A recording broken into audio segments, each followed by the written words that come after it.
Iran সহ যে কোনো হুমকি মোকাবেলায় ইসরায়েলের পাশে থাকবে আমেরিকা। বৃহস্পতিবার টেলিফোনে দেশটির প্রধানমন্ত্রী বেঞ্জামিন নেতানিয়াহুকে কথা জানিয়েছেন প্রেসিডেন্ট জো বাইডেন। এছাড়া মধ্যপ্রাচ্যে আমেরিকার বিভিন্ন ঘাঁটি রক্ষায় ব্যবস্থা নেওয়া হচ্ছে বলেও খবর পাওয়া যাচ্ছে। এদিকে নিউ ইয়র্ক টাইমস ও CNN জানিয়েছে, তেহরানের গেস্ট হাউসে 2 মাস আগে পুঁতে রাখা রিমোট কন্ট্রোল বোমার বিস্ফোরণে নিহত হয়েছেন হামাস প্রধান ইসমাইল হানিয়া। এদিকে তেহরানে বিশাল জানাজা শেষে হানিয়ার মরদেহ কাতারে পৌঁছেছে। দখলদার ইসরায়েলে সর্বাত্মক হামলার হুমকি দিয়েছেন হিজবুল্লাহ প্রধান হাসান নাসরুল্লাহ। তিনি বলেছেন, গাজা, দক্ষিণ লেবানন, ইয়েমেন ও ইরাকে যুদ্ধ ছড়িয়ে পড়েছে। It coincided with the funeral in the Lebanese capital Beirut. বৃহস্পতিবার একদিকে লেবাননের রাজধানী বৈরুতে হিজবুল্লাহর শীর্ষ কমান্ডার ফুয়াদ শুক্কারের অন্ত্যেষ্টিক্রিয়া, অন্যদিকে ইরানের রাজধানী তেহরানে হাজার হাজার মানুষের অংশগ্রহণে দেশটির সর্বোচ্চ ধর্মীয় নেতা আয়াতুল্লাহ আলী খামেনি হামাস প্রধান ইসমাইল হানিয়ার জানাজা পড়িয়েছেন। গোটা মধ্যপ্রাচ্য জুড়েই যখন টান টান উত্তেজনা, যে কোনো সময় বড় ধরনের সংঘাতের সূত্রপাত হতে পারে, ঠিক সেই সময় ইসরায়েলি ডিফেন্স ফোর্সেস ভিডিও প্রকাশ করলো জুলাইয়ের মাঝামাঝি খান ইউনিসে বিমান হামলা চালিয়ে কিভাবে গাজায় হামাসের সামরিক প্রধান মোহাম্মদ দাইফকে হত্যা করা হয়েছে। এজন্য একেবারে কাটা ঘায়ে নুনের ছেটা। এমনিতেই হানিয়া ও ফুয়াদের মৃত্যুতে শোকাহত উপসাগরীয় অঞ্চলের মুসলমানরা। এর মাঝেই কিনা খবর এলো, তেহরানে গেস্ট হাউসে 2 মাস আগে পুঁতে রাখা রিমোট কন্ট্রোল বোমার বিস্ফোরণে নিহত হয়েছেন হামাস প্রধান ইসমাইল হানিয়া। সূত্রের বরাতে এমন বিস্ফোরক তথ্য দিয়েছে CNN।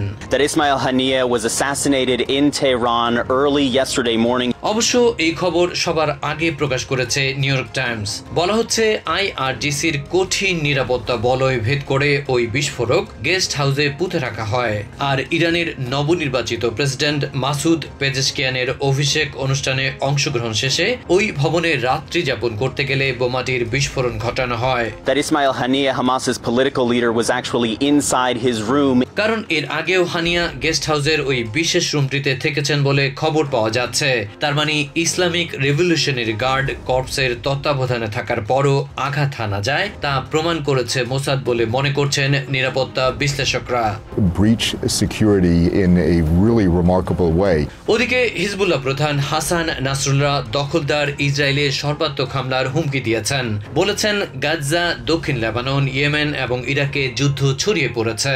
There's a battle in Gaza, one in South Lebanon, an open battle in Yemen. এক টেলিভিশন ভাষণে হাসান হুঁশিয়ারি দেন, চতুর্দিক থেকে হানাদারদের ঘিরে ফেলা হবে। তারা যেমন অন্যের ঘরে ঢুকে হত্যাযজ্ঞ চালাচ্ছে, তার সমুচিত জবাব দেওয়া হবে।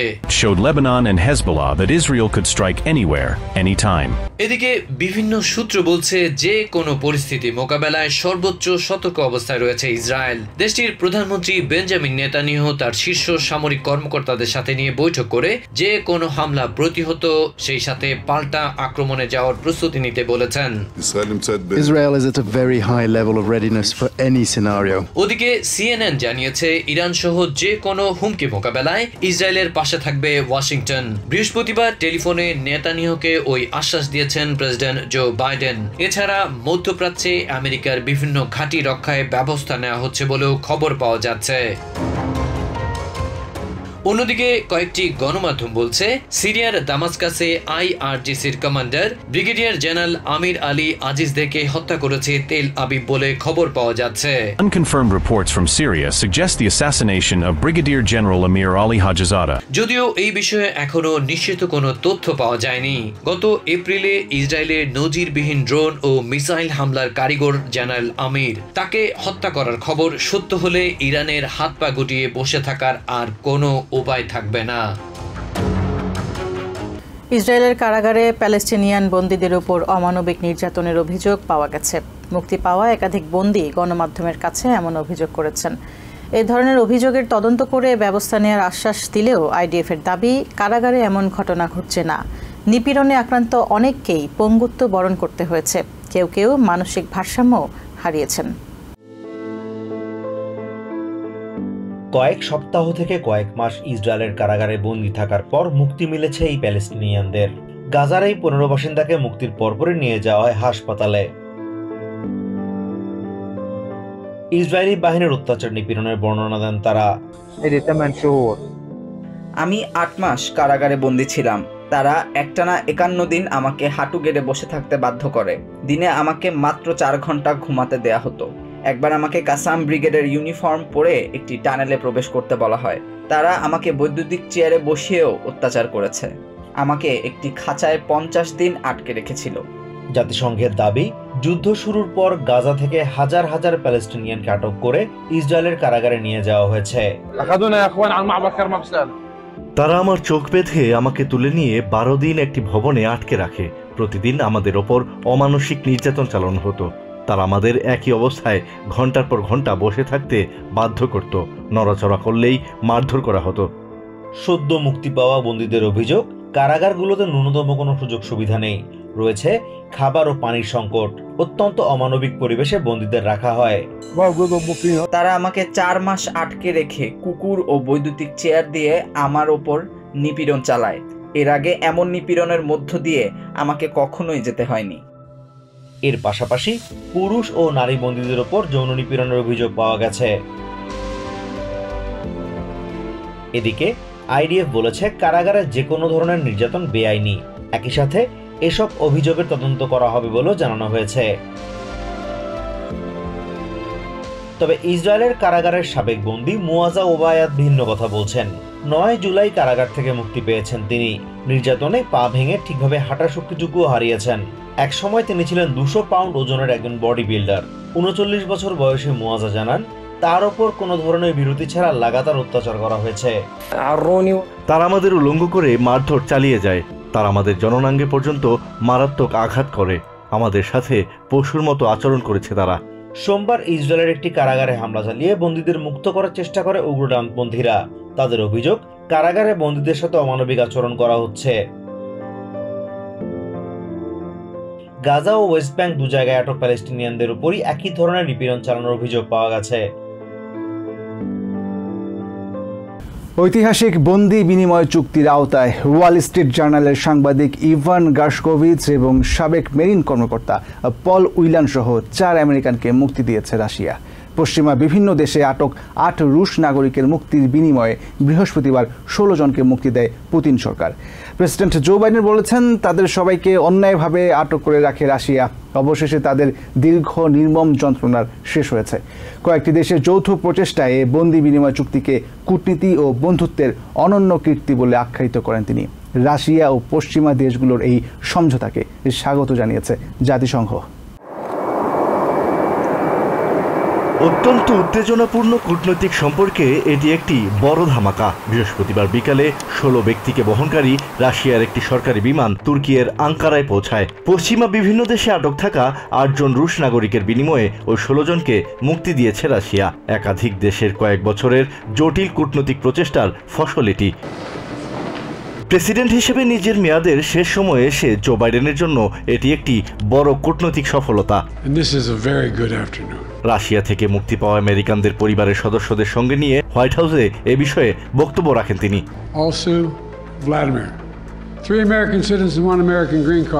মুক্তি পাওয়া 3 আমেরিকান ওয়াল স্ট্রিট জার্নালের সাংবাদিক ইভান গার্শকোভিচ, সাবেক মেরিন কর্মকর্তা পল উইলান এবং রাশিয়ান আমেরিকান রেডিও সাংবাদিক আলসু কুর্মেশেভার বিরুদ্ধে গুপ্তচর বৃত্তির অভিযোগ আনে রাশিয়া। এছাড়া আমেরিকার গ্রিন কার্ডধারী রুশ নাগরিক ভ্লাদিমির কারামুর্জার বিরুদ্ধে রাষ্ট্রদ্রোহিতার মামলা দেয়া হয়।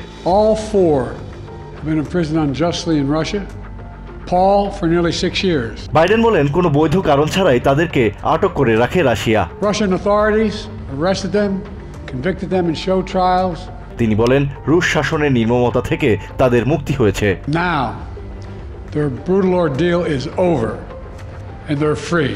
তাদের মুক্তির মাধ্যমে পরিবারগুলো বড় ধরনের স্বস্তি পেল বলে মন্তব্য করেন Biden. It's relief to the friends and colleagues all across the country who've been praying for this day for a long time. রাশিয়ার সঙ্গে বন্দি বিনিময় চুক্তিতে মধ্যস্থতাকারীদের ধন্যবাদ জানিয়ে প্রেসিডেন্ট বলেন, এটি কূটনীতি ও বন্ধুত্বের অনন্য কীর্তি। The deal that made this possible was a feat of diplomacy and friendship.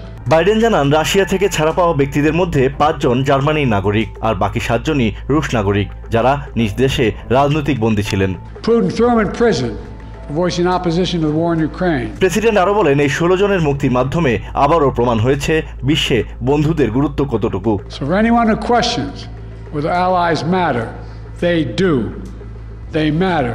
America সবসময় স্বাধীনতা ও ন্যায় বিচারের জন্য দাঁড়ায় উল্লেখ করে এই অর্জনে দেশের সবার গর্ব করা উচিত বলেও মন্তব্য করেন president Biden. But for others as well. And that's why all Americans can take pride in what we've achieved today. জাতিসংঘের মুখপাত্র স্টেফান ডুজারিক বলেন পশ্চিমা দেশগুলোর সঙ্গে রাশিয়ার এই বন্দি বিনিময়কে স্বাগত জানান তারা। We obviously welcome the fact that an agreement. রাশিয়ার হাতে আটক আমেরিকার 4 নাগরিকের মুক্তিকে বর্তমান প্রশাসনের অন্যতম বড় অর্জন হিসেবে দেখছেন বর্তমান ও সাবেক কূটনীতিকরা। এটাকে দেশের ইতিহাসে অন্যতম জটিল বন্দি বিনিময় প্রক্রিয়া হিসেবে উল্লেখ করেছেন national security adviser Jake Sullivan. রাশিয়ায় আমেরিকার সাবেক রাষ্ট্রদূত মাইকেল ম্যাকফল এই ঘটনাকে দেশের কূটনীতির বড় ধরনের বিজয় হিসেবে আখ্যা দিয়েছেন। এদিকে ইভান গার্শকোভিচের মুক্তিতে স্বস্তি জানিয়েছেন ওয়াল স্ট্রিট জার্নাল কর্তৃপক্ষ।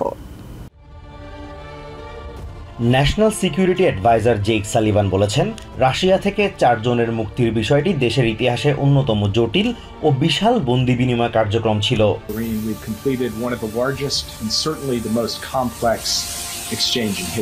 বর্তমান প্রশাসন বিভিন্ন দেশে আটক হওয়া অন্তত 70 নাগরিককে দেশে ফিরিয়ে আনতে সক্ষম হয়েছে উল্লেখ করে সালিভান বলেন বৃহস্পতিবারের এই বন্দি বিনিময় প্রেসিডেন্ট বাইডেনের কূটনীতির শ্রেষ্ঠ উদাহরণ তুলে ধরেছে।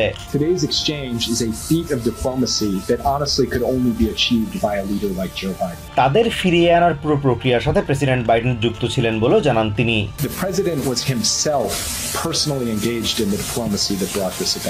ওয়াল স্ট্রিট জার্নালের সাংবাদিক ইভান গার্শকোভিচ, সাবেক মেরিন কর্মকর্তা পল উইলান, রাশিয়ান আমেরিকান সাংবাদিক আলসু কুরমাশেভা এবং ভ্লাদিমির কারামুর্জাকে মুক্তি দিয়েছে মস্কো। এতে সহায়তা করেছে তুর্কি, জার্মানি, পোল্যান্ড, নরওয়ে এবং স্লোভেনিয়া। এই দেশগুলোকে ধন্যবাদ জানিয়েছেন প্রেসিডেন্ট বাইডেন। কথা বলার এক পর্যায়ে আবেগপ্রবণ হয়ে পড়েন Sullivan. Today was a very good day. Wilson centre Canaan ইনস্টিটিউটের সাবেক ডিরেক্টর উইলিয়াম পমোরেন্স মনে করেন প্রেসিডেন্ট বাইডেন কখনোই রাশিয়ায় আটকে থাকা আমেরিকানদের ভোলেননি। President Biden never was deterred, never forgot about the Americans who were wrongly detained in Russia. রাশিয়ায় আমেরিকার সাবেক রাষ্ট্রদূত মাইকেল ম্যাকফল বলছেন এটি দেশের কূটনীতির জন্য একটি বিশাল অর্জন। Great joy, fantastic achievement for American diplomacy. অন্যদিকে ওয়াল স্ট্রিট জার্নালের প্রকাশক আরমার লাতুর বাইডেন প্রশাসনের পাশাপাশি পুরো প্রক্রিয়ায় যুক্ত অন্যান্য দেশগুলোর প্রতি কৃতজ্ঞতা জানান। So we're today very grateful for where we are. Evan গার্শকোভিচকে সুস্থ স্বাভাবিক দেখে সন্তুষ্টির কথা ব্যক্ত করেন তিনি। We couldn't be happier to see him healthy, to see him with his trademark smile. রাশিয়ার কারাগার থেকে মুক্ত ওয়াল স্ট্রিট জার্নালের সাংবাদিক ইভান গার্শকোভিচ ও সাবেক মেরিন কর্মকর্তা পল উইলান সহ আমেরিকার 3 নাগরিককে স্বাগত জানিয়েছেন প্রেসিডেন্ট জো বাইডেন ও ভাইস প্রেসিডেন্ট কামালা হ্যারিস। বৃহস্পতিবার রাতে মেরিল্যান্ডের জয়েন্ট বেস এন্ড্রুজে তাদের অভ্যর্থনা জানান তারা। এ সময় বাইডেন সাংবাদিকদের বলেন বিশ্বের বিভিন্ন দেশে আটক আমেরিকার নাগরিকদের মুক্তির লক্ষ্যে কাজ করে যাবেন তিনি। অন্যদিকে কামালা বলেছেন দেশের জন্য আজকের দিনটি অনন্য হয়ে থাকবে। এটিকে অসাধারণ কূটনৈতিক অর্জন বলছেন ডেমোক্রেটিক সেনেটর ক্রিস মার্ফি। এমএসএনবিসিকে তিনি বলেন বাইডেনের অব্যাহত প্রচেষ্টায় ঐতিহাসিক বন্দি বিনিময় সম্ভব হয়েছে। ঐতিহাসিক এক বন্দি বিনিময় চুক্তির আওতায় মুক্ত ওয়াল স্ট্রিট জার্নালের সাংবাদিক ইভান গার্শকোভিচ ও সাবেক মেরিন কর্মকর্তা পল উইলান সহ 3 আমেরিকানকে স্বাগত জানাতে বৃহস্পতিবার রাতে মেরিল্যান্ডের জয়েন্ট বেস অ্যান্ড্রুজে প্রেসিডেন্ট জো বাইডেন এবং ভাইস প্রেসিডেন্ট কামালা হ্যারিস। এ সময় মুক্তিপ্রাপ্তদের আত্মীয় স্বজনেরাও উপস্থিত ছিলেন সেখানে। তুর্কির আঙ্কারা থেকে তাদের বহনকারী বিমানটি রাত 11:30টার একটু পর বিমানবন্দরের টারমাক স্পর্শ করে। কিছুক্ষণ পর একে একে বেরিয়ে আসেন 3 জন। প্রথমেই বেরিয়ে আসেন সাবেক মেরিন কর্মকর্তা পল উইলান। এ সময় স্বাগত জানাতে আসা সবাই উল্লাসে ফেটে পড়েন। বাইডেনকেও বেশ উল্লসিত দেখা গেছে। এরপর গার্শকোভিচ নেমে আসেন। সবশেষ রাশিয়ান আমেরিকান রেডিও সাংবাদিক আলসু কুরমাশেভার টারমাকে পা রাখেন। প্রেসিডেন্ট ও ভাইস প্রেসিডেন্টের সাথে আলিঙ্গন শেষে মুক্তিপ্রাপ্তরা ছুটে যান পরিবারের সদস্যদের কাছে। উপস্থিত সাংবাদিকদের বাইডেন বলেন, বিশ্বের বিভিন্ন দেশে আটক আমেরিকার নাগরিকদের মুক্তির লক্ষ্যে কাজ করে যাবেন তিনি।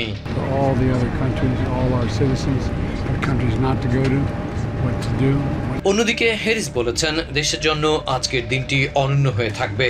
এজন্য প্রেসিডেন্টের অক্লান্ত পরিশ্রম ও তৎপরতার কথা উল্লেখ করেন তিনি। বলেন, বাইডেনের ক্যারিয়ারে এই অর্জন একটি মাইল ফলক হয়ে থাকবে। I'm very thankful for our president. ওদিকে এটিকে অসাধারণ কূটনৈতিক অর্জন বলছেন ডেমোক্রেটিক সেনেটর ক্রিস মার্ফি। MSNBCর সাথে সাক্ষাৎকারে তিনি বলেন, বাইডেনের অব্যাহত প্রচেষ্টায় ঐতিহাসিক এই বন্দি বিনিময় সম্ভব হয়েছে। This deal only works because Joe Biden, when he was sworn in, made it a mission. বাংলাদেশে কোটা সংস্কারের দাবিতে ছাত্রদের আন্দোলনকে ঘিরে তদন্ত করার জন্য অনুরোধ করলে সবচেয়ে নিরপেক্ষভাবে তা করার চেষ্টা করবে জাতিসংঘ। বাংলাদেশে শান্তিপূর্ণ আন্দোলনে গুলি ব্যবহারের যে দৃশ্য জাতিসংঘ দেখেছে তার নিন্দা জানিয়ে একথা বলেছেন জাতিসংঘের মহাসচিবের মুখপাত্র স্টিফেন ডুজারিক। তিনি বলেন, বাংলাদেশ সহ বিশ্বের যে কোনো দেশে মানুষের শান্তিপূর্ণ সমাবেশ এবং সাংবাদিকদের স্বাধীনভাবে কাজ করার অধিকার সরকারকে রক্ষা করতে হবে। এদিকে কোটা সংস্কার আন্দোলন ঘিরে বিক্ষোভকারীদের উপর মাত্রাতিরিক্ত বল প্রয়োগে গভীর উদ্বেগ জানিয়ে জবাবদিহিতা নিশ্চিতের পাশাপাশি সংকট নিরসনে সংলাপের আহ্বান জানিয়েছে ইউরোপিয়ান ইউনিয়ন। ব্যাপক ধরপাকড় ও শিক্ষার্থীদের উপর পুলিশের চড়াও হওয়াকে কেন্দ্র করে আবারও উত্তপ্ত হয়ে উঠেছে বাংলাদেশ। গত কয়েকদিনে আটক হওয়া শিক্ষার্থীদের মুক্তির দাবিতে বিক্ষোভ চালিয়ে যাচ্ছে শিক্ষার্থীরা। বিভিন্ন স্থানে আইনশৃঙ্খলা রক্ষা বাহিনীর সঙ্গে সংঘর্ষের ঘটনাও ঘটছে। এর ফলে আবারও দেশজুড়ে সহিংসতা ছড়িয়ে পড়ার আশঙ্কা দেখা দিয়েছে। বুধবারও রাজধানী ঢাকা সহ অন্যান্য জেলায় পুলিশের সঙ্গে শিক্ষার্থীদের ব্যাপক সংঘর্ষ হয়েছে।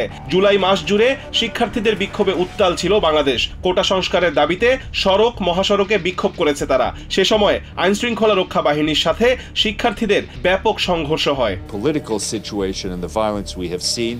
এমন পরিস্থিতিতে আবারও কোটা সংস্কার আন্দোলন ঘিরে অবস্থান স্পষ্ট করেছে জাতিসংঘ। সংস্থাটির মহাসচিবের মুখপাত্র স্টিফেন ডুজারিক নিয়মিত সংবাদ সম্মেলনে অন্যান্য বৈশ্বিক সংকটের পাশাপাশি বাংলাদেশের সংকট পরিস্থিতি নিয়ে জাতিসংঘের অবস্থান তুলে ধরেন। রাজনৈতিক পরিস্থিতি ও সহিংসতার পরও বাংলাদেশে মানবিক সংকট চলমান জানিয়ে ইন্টারনেট বন্ধ, ব্যাংক বন্ধ এবং কারফিউয়ের মতো অপারেশন চ্যালেঞ্জ মোকাবেলায় অংশীদাররা তাদের কাজ অব্যাহত রেখেছে বলে জানান তিনি। Bank closures and curfews. বাংলাদেশে কোটা সংস্কারের দাবিতে ছাত্র আন্দোলনকে ঘিরে এক প্রশ্নের জবাবে জাতিসংঘ জানিয়েছে, যে কোনো দেশ তদন্ত করার অনুরোধ করলে সবচেয়ে নিরপেক্ষভাবে তা করার চেষ্টা করবে জাতিসংঘ। In terms of independent investigations, as you know, that would require. অপর এক প্রশ্নের জবাবে ডুজারিক বলেন, বাংলাদেশে আন্দোলনকারীদের উপর গুলির যে দৃশ্য দেখা গেছে তাতে নিন্দা জানায় জাতিসংঘ। তিনি বলেন, বাংলাদেশ হোক বা অন্য যে কোনো দেশই হোক, সরকারের উচিত জনগণের শান্তিপূর্ণ প্রতিবাদ বিক্ষোভ করার অধিকারকে সুরক্ষিত রাখা। Need to be protecting the rights of people to protest peacefully. এদিকে বিক্ষোভকারীদের উপর আইনশৃঙ্খলা বাহিনীর মাত্রাতিরিক্ত বল প্রয়োগের জবাবদিহিতা নিশ্চিতের আহ্বান জানিয়েছে ইউরোপিয়ান ইউনিয়ন। ব্রাসেলসে ইইউ সদর দপ্তরে পররাষ্ট্রমন্ত্রী হাসান মাহমুদের সঙ্গে আলোচনায় European external action service secretary general Stefano Sannino বিক্ষোভকারীদের উপর বল প্রয়োগের জবাবদিহিতা নিশ্চিতের পাশাপাশি সংকট নিরসনে সংলাপের আহ্বান জানিয়েছেন। নিউ ইয়র্ক থেকে সম্প্রচারিত TVN 24 টেলিভিশন বিশ্বজুড়ে বাঙালির কণ্ঠস্বর।